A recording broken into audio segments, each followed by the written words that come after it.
There are moments in life when everything feels overwhelming, when darkness clouds your vision and fear grips your heart. In those times, when the world grows silent and your soul aches for comfort, a single whisper can pierce the void. The Lord is my shepherd. Why does this ancient declaration still resonate today? Why has Psalm 23 crossed centuries, languages, and cultures to become a timeless anthem of faith? What secret lies behind these simple yet powerful words? Psalm 23 is more than poetry.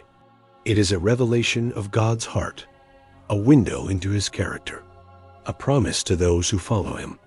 Let us walk together through this sacred psalm and discover the depth of comfort, guidance, and divine presence it offers. Let it speak not only to your ears, but to your soul. Psalm chapter 23, verse 1. The Lord is my shepherd, I shall not want. These words are not just about provision. They are about identity. David, a former shepherd himself, knew the intimate care a shepherd gives to his sheep. He saw God not as a distant king, but as a close protector, a caretaker of his soul. The phrase, I shall not want, is not about material wealth. It is about fullness in God's presence. A soul so satisfied in him that lack loses its meaning. Psalm chapter 23, verse 2.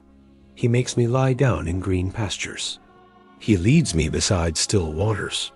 In a world driven by noise and urgency, God calls us to rest. But notice, he makes us lie down. We often resist rest even when our souls are exhausted. Yet our shepherd knows we cannot survive without sacred pauses. Green pastures and still waters represent peace, nourishment, and the kind of restoration that only God can give. Psalm chapter 23, verse 3. He restores my soul. He leads me in paths of righteousness for his name's sake. Our shepherd does not merely feed our bodies. He restores what is broken within. When your soul is tired, when guilt and shame wear you down, he restores you. And he leads, not forces, you into righteousness, not for your glory, but for his name. His path is one of holiness, but also of healing. Have you ever felt like your soul was empty? Have you walked in circles, trying to find purpose or direction?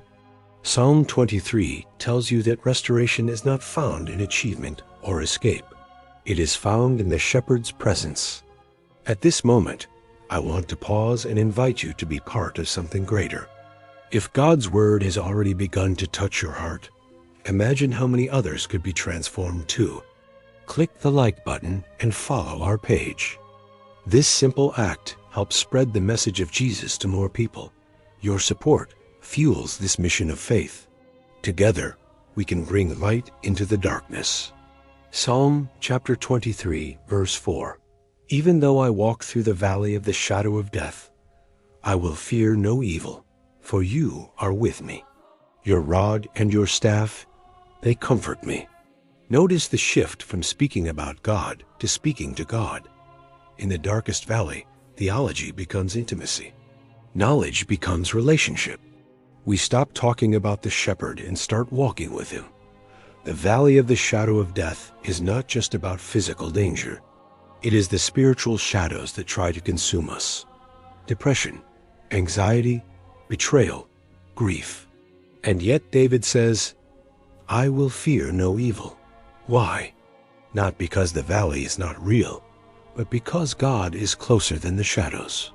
The rod and staff, tools of correction and guidance, become symbols of comfort, not punishment. This verse does not promise escape from darkness, but presence within it. You may feel surrounded by fear, but you are not alone. The shepherd is not waiting on the other side of your trial. He is walking with you through it. Psalm chapter 23, verse 5. You prepare a table before me in the presence of my enemies. You anoint my head with oil. My cup overflows. Enemies remain, but the scene changes, from a battlefield to a banquet. God does not just defend you, he honors you. In the very presence of what threatens you, he declares, this one is mine.